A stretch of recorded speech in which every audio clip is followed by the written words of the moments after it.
आज की वीडियो में बात करूंगा मैं स्टार डेल्टा स्टार्टर के रिवर्स फॉरवर्ड स्टार्टर का कंट्रोल सर्किट डायग्राम प्रॉपर तरीके से आपको समझा दूंगा। पिछली वीडियो में मैंने आपको पावर सर्किट डायग्राम प्रॉपर तरीके से समझा दिया है। अगर आपने वीडियो नहीं देखा है तो इधर आई बटन में लिंक दे दूंगा, जहां से जाकर के आप उस वीडियो को देख सकते हैं। जैसे हमारे स्टार डेल्टा स्टार्टर में 3 कॉन्टैक्टर लगे होते हैं। पहला कॉन्टैक्टर मेन कॉन्टैक्टर, जिसके नीचे हम एक ओवरलोड रिले लगाते हैं।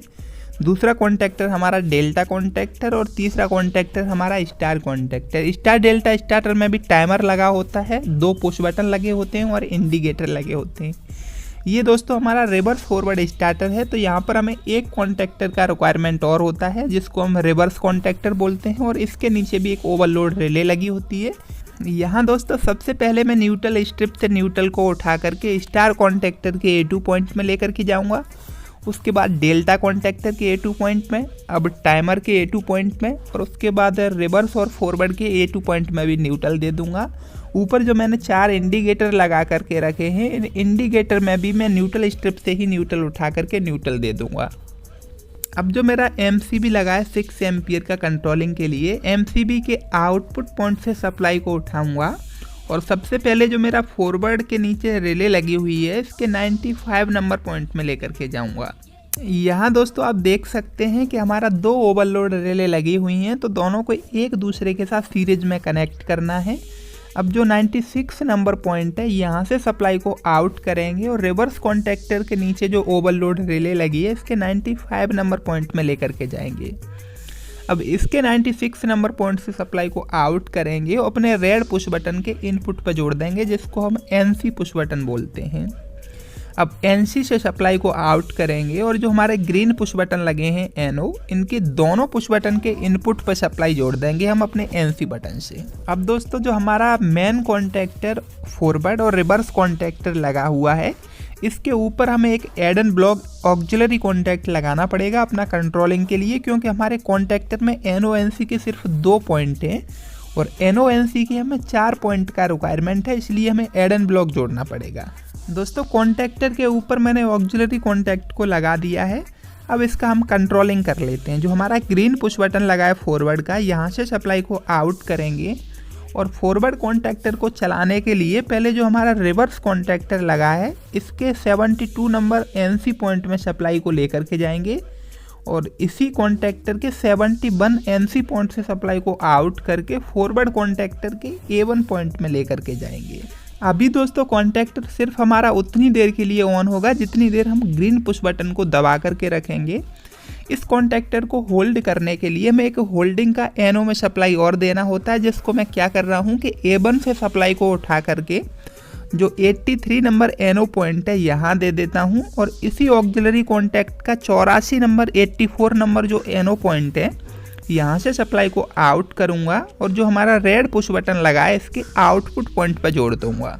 दोस्तों हमारे फॉरवर्ड कॉन्टैक्टर का वायरिंग हमने कर लिया है। अब रिवर्स कॉन्टैक्टर का वायरिंग करने के लिए जो हमारा ग्रीन पुश बटन लगा है, जिस पे मैंने R लिखा है, इसके आउटपुट पॉइंट से सप्लाई को उठाएंगे और पहले अपने फॉरवर्ड कॉन्टैक्टर के NC पॉइंट 72 नंबर पॉइंट में लेकर के जाएंगे। अब इसी कॉन्टैक्टर के 71 NC पॉइंट से सप्लाई को उठा करके रिवर्स कॉन्टैक्टर के A1 में जोड़ देंगे और जैसा कि अभी आपने समझा कि हमें कॉन्टैक्टर को होल्ड करने के लिए NO पॉइंट में होल्डिंग देनी होती है, तो इस कॉन्टैक्टर के भी 83 नंबर पॉइंट में एक लूप दे देंगे A1 से। और नीचे आप देख सकते हैं कि जो हमारा फॉरवर्ड कॉन्टैक्टर की तरफ से एक वायर गया हुआ है अपना NC की तरफ, उसी के पॉइंट से इसमें भी एक लूप दे देंगे 84 NO पॉइंट में। दोस्तों हमारे फॉरवर्ड कॉन्टैक्टर और रिवर्स कॉन्टैक्टर का वायरिंग हमने प्रॉपर तरीके से समझ लिया है। अब हम टाइमर का वायरिंग समझ लेते हैं। जो फॉरवर्ड कॉन्टैक्टर का 53 नंबर NO पॉइंट है, यहाँ से एक सप्लाई को उठाएंगे और अपने टाइमर के A1 पॉइंट में लगा देंगे। अभी आप देखेंगे कि हमने NO पॉइंट से सप्लाई को आउट किया है, तो जो हमारा इसी कॉन्टैक्टर का 54 नंबर NO पॉइंट है, यहाँ हमें लूप देना पड़ेगा एक 84 नंबर NO पॉइंट से। जो हमारा रिवर्स कॉन्टैक्टर का 53 NO पॉइंट है, यहाँ से भी एक लूप लगा देंगे अपने टाइमर की तरफ जाने वाली सप्लाई में और इस कॉन्टैक्टर का 54 नंबर NO पॉइंट है, यहाँ भी एक लूप दे देंगे जो हमारा NC पुश बटन की तरफ से सप्लाई आई है इसी सप्लाई में। दोस्तों आपके मन में यहाँ पर एक डाउट आ गया होगा कि हम जब अपना स्टार डेल्टा स्टार्टर बनाते हैं तो टाइमर के A1 पॉइंट में कॉन्टैक्टर के A1 से ही सप्लाई दे देते हैं, लेकिन यहाँ NO से क्यों दे रहे हैं। यहाँ NO से हम इसलिए दे रहे हैं क्योंकि हमारा एक टाइम में एक कॉन्टैक्टर होल्ड होता है। अगर दोस्तों हम A1 से सप्लाई अपने टाइमर को दे देते तो हमें सप्लाई दूसरे कॉन्टैक्टर पर बैक मिल जाती और हमारे दोनों कॉन्टैक्टर एक साथ होल्ड हो जाते, इसलिए हम यहाँ पर A1 से सप्लाई नहीं देंगे। दोस्तों अब हम टाइमर की बात कर लेते हैं। जो टाइमर का A1 पॉइंट है, इसी टाइमर के 15 नंबर में हमें एक लूप देना होता है, क्योंकि इसका मैं आपको साइड व्यू दिखा देता हूं जिसमें लिखा हुआ है अगर आप 15 नंबर में सप्लाई देते हैं तो 16 नंबर में आपको उतनी देर के लिए मिलेगी जितनी देर आप टाइमर में टाइम सेट करके रखते हैं, और उसके बाद आपको 18 नंबर पॉइंट में सप्लाई मिल जाएगी। जैसे कि आपने 10 सेकंड का टाइम सेट करके रखा तो 10 सेकंड के लिए आपको 16 नंबर पॉइंट में सप्लाई मिलेगी, जिसको हम स्टार कॉन्टैक्टर को होल्ड करने के लिए यूज करेंगे, और उसके बाद 10 सेकंड के बाद हमें 18 नंबर पॉइंट में सप्लाई मिल जाएगी, जिससे हम अपने डेल्टा कॉन्टैक्टर को होल्ड करेंगे। अब दोस्तों हम टाइमर के 16 नंबर से सप्लाई को आउट करेंगे और पहले अपने डेल्टा कॉन्टैक्टर के 22 नंबर NC पॉइंट में लेकर के जाएंगे और 21 नंबर NC पॉइंट से सप्लाई को आउट करके स्टार कॉन्टैक्टर के A1 पॉइंट में लेकर के जाएंगे, क्योंकि हम इन दोनों कॉन्टैक्टर को एक साथ इंटरलॉक करते हैं, इसीलिए पहले हम डेल्टा का NC पॉइंट यूज करते हैं। अब जो हमारा टाइमर का 18 नंबर पॉइंट है, यहाँ से सप्लाई को आउट करेंगे और स्टार कॉन्टैक्टर के 22 नंबर NC पॉइंट में लेकर के जाएंगे और स्टार कॉन्टैक्टर के 21 नंबर NC पॉइंट से सप्लाई को आउट करके डेल्टा कॉन्टैक्टर के A1 में लेकर के जाएंगे। ये दोनों कॉन्टैक्टर एक दूसरे के साथ इंटरलॉक हो गए हैं, तो हमारा एक टाइम में एक ही कॉन्टैक्टर ऑन होगा। दोस्तों हमारे कॉन्टैक्टर का वायरिंग हमने प्रॉपर तरीके से समझ लिया है। अब हम अपने इंडिकेटर का वायरिंग कर लेते हैं। सबसे पहले हम ट्रिप का इंडिकेटर लगाएंगे। तो ट्रिप का इंडिकेटर लगाने के लिए जो हमारा ओवरलोड रिले के 97 और 98 नंबर 2 पॉइंट होते हैं, दोनों पॉइंट में से किसी भी एक पॉइंट को हम 95 के साथ लूप कर देते हैं।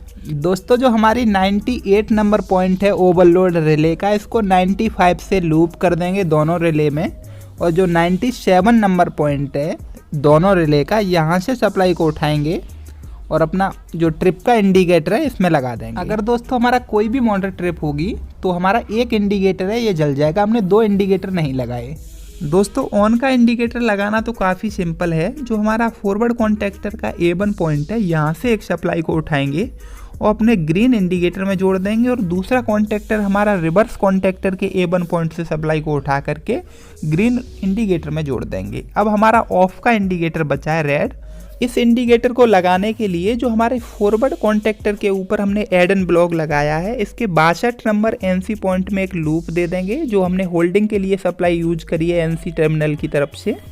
और जो 61 नंबर NC पॉइंट है, यहाँ से सप्लाई को आउट करके जो हमारा रिवर्स कॉन्टैक्टर के ऊपर ऑक्सिलरी कॉन्टैक्ट लगा है, इसके 62 नंबर NC पॉइंट में दे देंगे, और रिवर्स कॉन्टैक्टर के ऊपर जो ऑक्सिलरी कॉन्टैक्ट लगा है इसी के 61 नंबर NC पॉइंट से सप्लाई को उठा करके अपने रेड इंडिकेटर में लगा देंगे।